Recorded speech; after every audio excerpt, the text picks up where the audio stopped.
Hey guys, thanks for joining me. This is Angie at Chicken Scratch. This is the project we're making today, and this is the first project for the 12 weeks of Halloween. And yes, it is 12 weeks away, believe it or not. Okay, so here are the measurements. Now, don't get this confused. This is using 12 by 12 cardstock, okay? So when I first made this box, I accidentally used 11 inches, and it's supposed to be 11 and a half. So this is 6 by 11 and a half, and that is crumb cake, and you can find this in the neutrals pack of the cardstock packs, okay? We've got another piece, just a scrap for our die right here. We've got basic black and crushed curry. Both of these are 3 by 3, and they're also going to be used with the dies, the ornate frame dies. We've got 4 pieces of the designer series paper, and 2 of them measure 3 3/4 by 3 1/2, and then we have 2 that measure 3 1/2 by 1 1/4. Okay, we're going to start with the Simply Scored scoring tool. Okay, so I'm going to place it on the landscape side, which is the 11 1/2 inch side, and I'm going to score it at 1/2 inch, 4 1/2, 6, and 10. I'm going to turn it on the portrait side, which is the 6 inch side, and I'm going to score it at 3/4 and 4 1/2.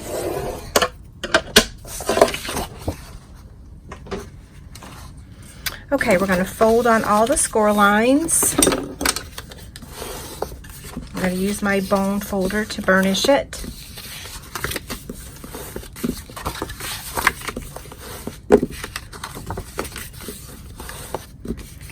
Okay, one more. Okay, we're going to take our scissors and cut up to the score line on every one of these on both sides. So there's 4 on this side and then up here as well.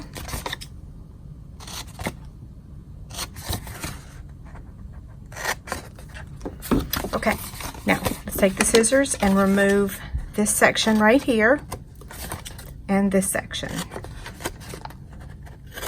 This is using box template number 7, so that will be over on my website. It'll also be in the inspiration sheet or the instruction sheet. Okay, so now we have some work to do. This space right here measures 4 by 3 3/4. So I took a piece of copy paper and cut it 4 by 3 3/4, and then I fold it in half. Wait, this way. So fold it in half, and then fold it in half, and fold it in half, and you get these crosshairs. So I just took a pencil. So I'm going to show you on this side, okay?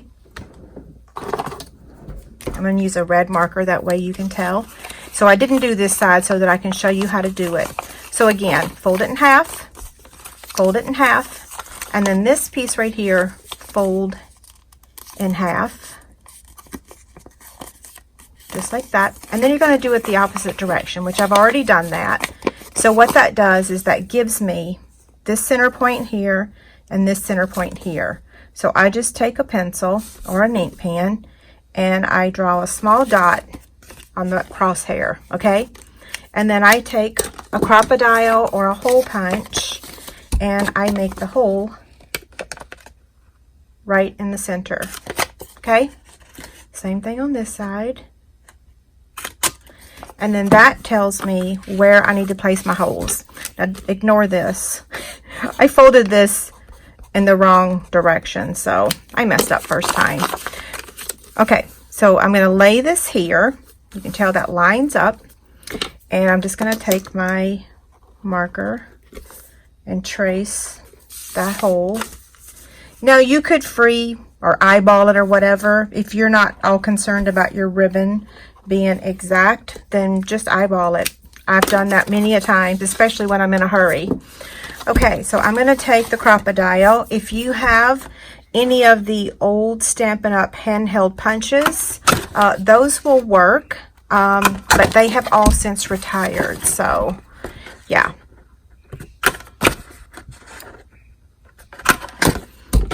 Don't be worried about these holes getting cut on that section. That's going to fold down, so it's not going to matter, okay?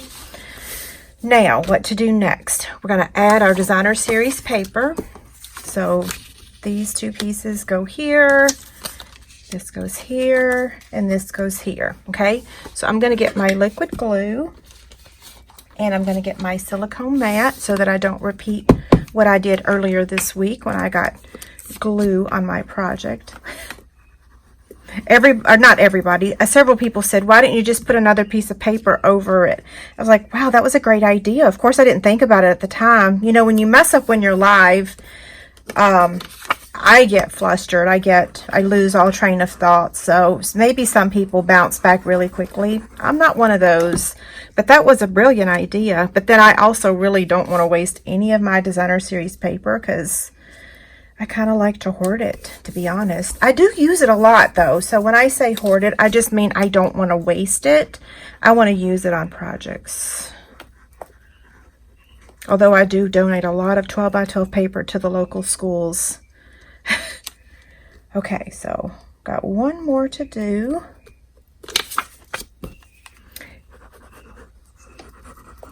This product, the designer series paper, is called the Monster Bash, and it will be available when the holiday catalog goes live on September 4th. Okay, so now that we have our, oops, goodness, let me give that time to dry before I start moving it. You could sponge the edges on this project, but I've already designed three more projects for my 12 weeks of Halloween, and I sponged a couple of those. So I'm going to sponge some, not sponge some of the others. Okay, so we need to take our Crop-A-Dile again and re-punch the holes for the ribbon. So I'm just going to fold that over and punch. You guys can probably hear Gizmo upstairs singing. They are moving. Brooke and the birds are moving back to college next week, so you won't be hearing them. It'll be very quiet. It'll be scary. Okay, one more.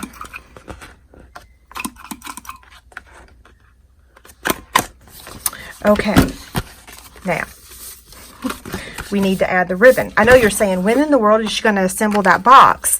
Well, we have to add the ribbon next. So we are using the black satin ribbon, and this is in the annual catalog, okay?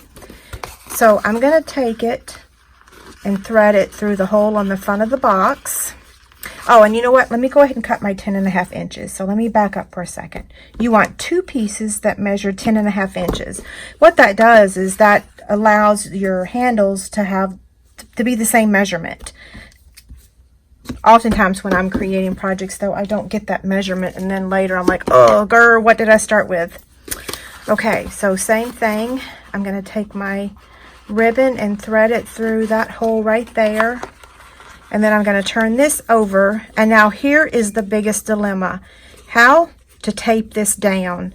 When I've made this project in the past, I have used clear Scotch tape. I have used tear and tape. I've used all sorts of things. So I'm going to tell you, use what works for you, okay? So it is going to get covered up a little bit. So try to put your adhesive over the hole. And that's why I'm not really going to use the liquid glue, because I want to go right over the top of that. And since we do sell the tear and tape, I'm just going to use that. But between you and I do oftentimes just use Scotch tape because I have such an abundance of it. Okay, so you don't have to peel the top off because we're not really doing anything yet. We will later when we go to fold that over, okay? So now I'm going to bring this back around to the front. Make sure my handle is the way I want it. And then thread it again. We will be trimming this one, but I want to make sure that I have my ribbon going in the direction that I want it to be in before I trim it. Okay, that looks good right there. So again, just a small piece of tear and tape to hold that down, and then I'll trim this extra.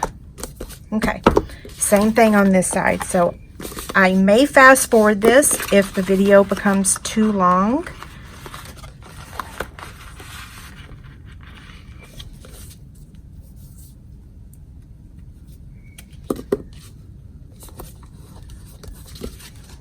same thing, making sure this is going in the right direction.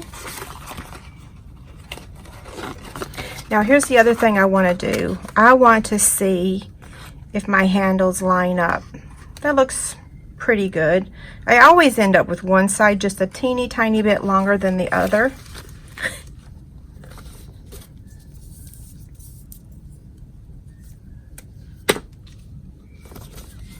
And then I'll trim this.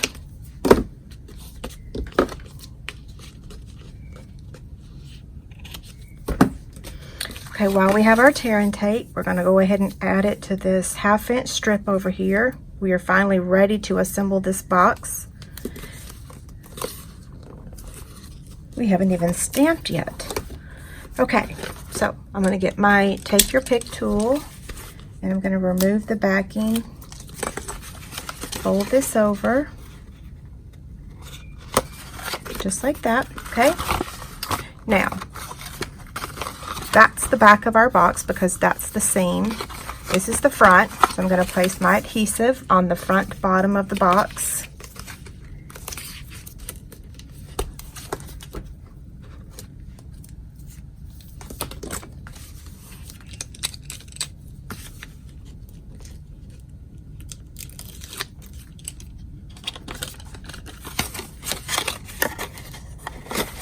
Okay, now for these top pieces right here. So these are just going to fold in. So that's going to fold down, that's going to fold down, and this is going to fold down. So use whatever adhesive you want. I usually use tear and tape. This time I'm going to try the liquid glue and see how it works. It saves me a little bit of time from having to peel the backing off, you know what I mean? And of course liquid glue usually works really well. The only thing you have to do is just give it a second to dry.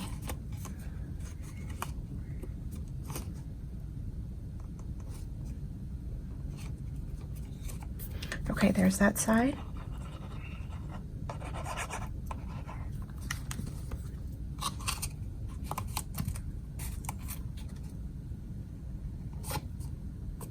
If you're in a hurry ever, you can take some binder clips and hold that down. Let's go ahead and do this one too. I think I can hold them both at the same time. Yep. Okay.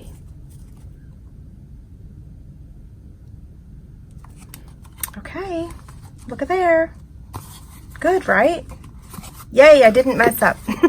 Well, I still could. We still have time. We have other things to make. Okay, so let's get the crumb cake cardstock. Now what I'm going to do, let me get this back over here. This image is getting embossed with black embossing powder. So I've got my embossing powder here, and I've got the image here. I'm going to ink it up with the Versamark. And wait, before I do that, let me back up a second.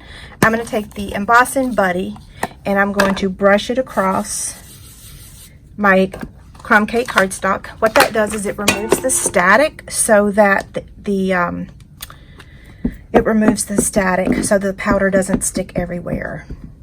Hopefully I worded that right. I'm going to stamp it upside down. That's okay. Okay, black embossing powder. This is in our Stampin' Up! Catalog. Okay, there's that. I've got my heat tool right here, so I'm going to go ahead and emboss it.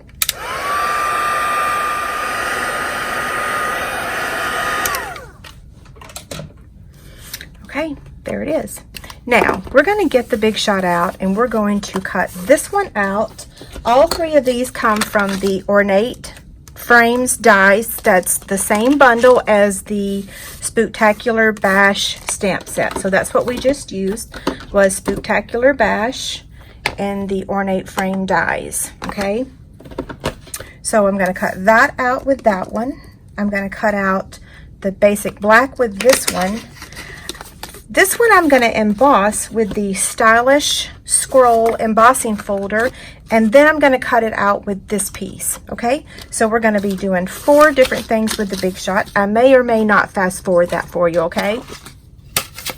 So we're going to start with the embossing of the crushed curry cardstock.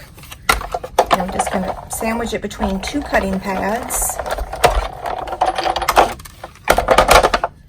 Now I'm going to take this same piece and I'm going to cut it out using this die. So I'm just going to position it just like that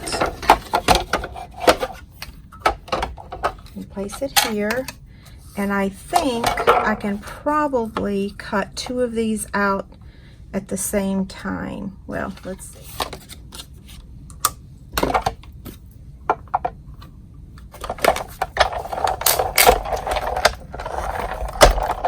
Now we're going to cut out the greeting.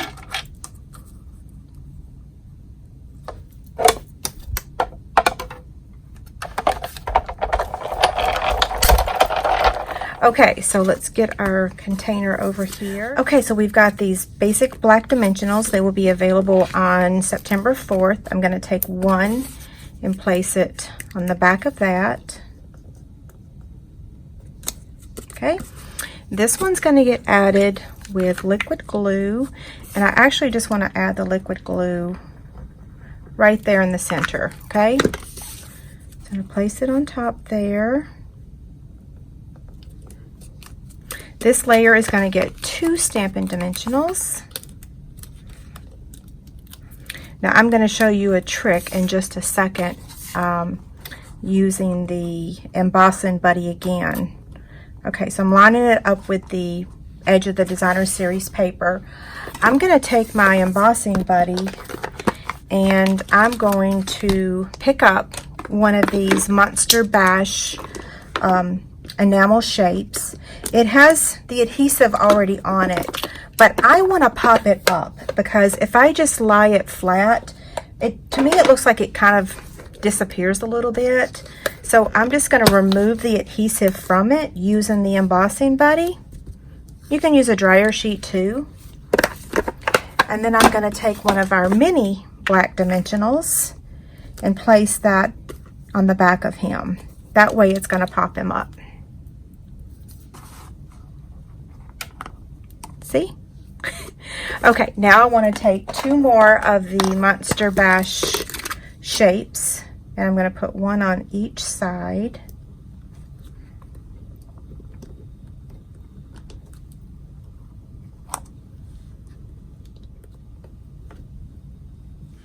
Okay, then one over here.